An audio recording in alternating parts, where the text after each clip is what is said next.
What's going on, everybody? Dr. TJ here. Welcome to the channel. Today I want to talk about one of the main reasons that I feel that people don't start GLP-1 injections, and I believe it's a little bit of a myth, or at least it's misconstrued out there. It's that people think it's a fact that if I start these GLP-1 injections, such as semaglutide or Ozempic, then I will lose muscle mass, and I don't want to do that. No, of course not. No one wants to lose all of their muscle mass, and unfortunately, when you have a lot of weight reduction, you're not really in control 100% of what you lose. You're probably going to lose some muscle mass, and that is okay.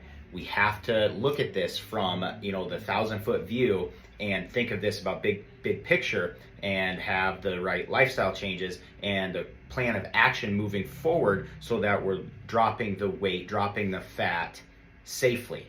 Okay, so some of the studies out there say that if you're on semaglutide, you will lose 40 to 50% of that weight loss will be muscle.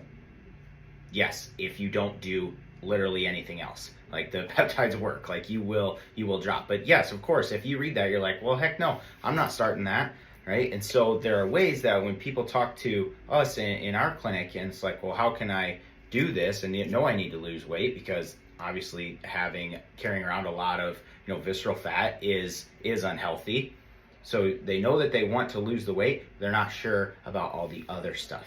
That is why you come to a clinic like ours. And so some of the things that we really stress for people to do is, number one, the GLP-1 shot can't be the only thing that you're doing.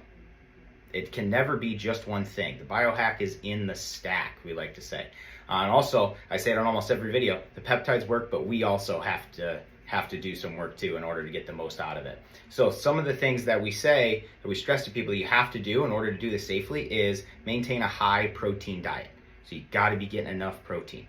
And then you also need to be doing supplementation of things like amino acid, vitamin D, magnesium, B vitamins, things like that. And also get your hormones checked so that if there's a deficiency, we can supplement for that as well. So we're making sure that the body as a whole is becoming optimized while we're on this journey.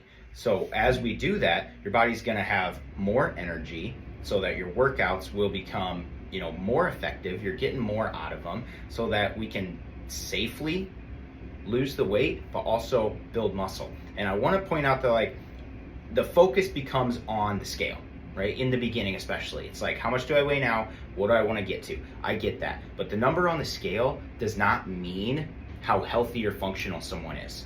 And so we have to think about it differently, more of how you feel. How does that shirt fit? How does that dress feel when you're going on a date night? How do you feel when you're working out and you're lifting, or if you're doing yard work, if you're mowing, if you're out swinging the golf club? How do you feel? How do your muscles feel? How's your body responding the day after a hard workout?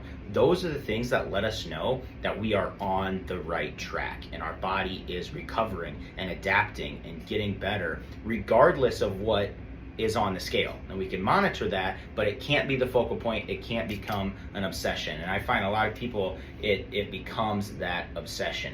And then also, when you're doing some of these lifestyle changes that we stress, the bounce back, right, that everybody talks about, well, once I'm on, I have to be on it forever, or else I'll gain all the weight back.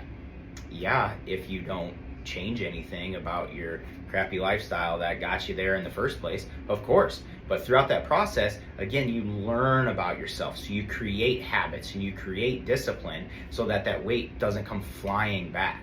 But if we don't change anything, and some of these studies are like people that just take the shot and don't do anything, and then when they come off the shot, all their weight comes right back. Of course it will, all right? So also, GLP-1s, specifically like Ozempic or semaglutide, are not the only peptides that you can take to help you lose weight. So don't miss my next video. I will break down just my top 5 peptides that are phenomenal for weight loss. So if you liked this, hit that like and subscribe button and the alert bell so that you don't miss the next upload, and I'll see you next time.